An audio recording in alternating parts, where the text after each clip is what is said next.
Most disruptive trend in the industry, that's easy. It's obviously artificial intelligence. 60% of every dollar in venture capital is going into artificial intelligence. And the reason why is that it's really the next industrial transformation. We've already seen AI become highly disruptive to the software development industry. You're seeing stories of 30 to 50% productivity gains using these AI coding tools. It's been making huge inroads into customer service and support functions and sales and marketing functions, and we're just scratching the surface. We're only 2 years into this revolution, and the models keep getting better and better. They're being made more into production, they're being adopted more by enterprise, and I think we're very early in seeing what this technology can do.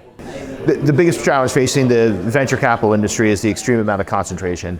I mentioned earlier that 50 to 60% of every dollar in the industry is being deployed into one sector. And then if you drill down, most of that money is being deployed into the same 20 companies. That presents a big problem for the venture capital industry at large.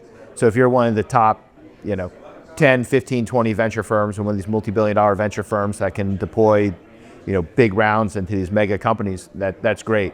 But the rest of the venture industry is kind of off onto the sidelines and not participating in this. The way this could be resolved is, I think venture capital firms need to start thinking outside the box. They really need to rethink the model and go kind of back to a first principle basis. And not every company needs to be a $10 billion decacorn to be successful. And there's a lot of money and strong returns to be made by going to, looking for good but relatively more modest outcomes and having a disciplined capital path to getting there. And you could still create great returns by kind of doing something different that not everyone else is doing.